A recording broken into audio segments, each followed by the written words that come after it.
Ladies and gentlemen, ang guest of honor natin ngayong gabi, David Marshall the Fighter! Yo! Oh yeah! Nanalo siya bilang kampiyon sa tatlong magkakaibang weight classes sa UFS. At talaga naman ito ay makasaysayan! Ang party na ito ay ginawa para sa kanya. At kayong mga imbitado ngayong gabi ay bahagi ng kasaysayang ito. Walang sino man ang makapipigil sa kanya. Walang makakapigil sa akin! Walang makakapigil sa akin! O mga reporter, sino sa inyo ngayon ang gustong magtanong sa kanya? Ako? Ikaw! Hindi ba parang wala kang naging respeto dun sa kalabang natalo mo? Mukhang sumobra na ang mga ginawa mo eh. Sino siya? Ano walang respeto, ha? Ulitin mo nga sinabi mo! Ano walang respeto? Ano ba lang? Red alert! Ulitin mo! Ulitin mo! Son! Sinong walang Son! respeto, ha? Red alert! Son! Sino ka para magsalita Son! niya sa akin? Tama na! Sino ka? Ano ba? Ram, James, Son! Okay na ako, okay na. David, wag! Tigilan niyo siya! Tigilan niya. Ano ulit sinabi mo sa akin? Patong ng babae. Sir, tama na.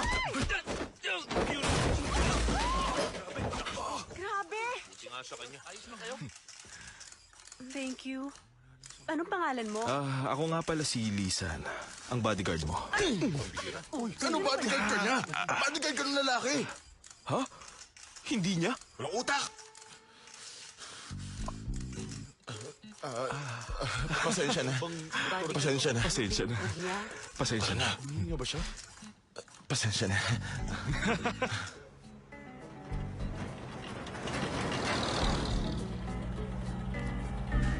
Ay, trending na naman sa WeChat ang kapalpakan mo. Paano ba to? Bagsak na naman. Guest of honor natin ngayong gabi, David Marshall the Fighter! Yo! Oh yeah! Nanalo siya bilang kampiyon sa tatlong magkakaibang weight classes sa UFS. At talaga naman ito ay makasaysayan!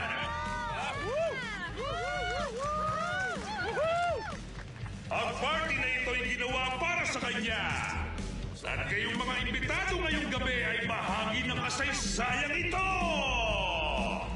Walang sino man ang makapipigil sa kanya. Walang makakapigil sa akin! Walang makakapigil sa akin! O mga reporter, sino sa inyo ngayon ang gustong magtanong sa kanya? Ako? Ikaw! Hindi ba parang wala kang naging respeto dun sa kalabang natalo mo? Mukhang sumobra na ang mga ginawa mo eh. Sino siya? Ano walang respeto, ha? Ulitin mo nga sinabi mo! Ano walang respeto? Ano ba lang? Red alert! Ulitin mo! Ulitin mo! Son! Sinong walang Son! respeto, ha?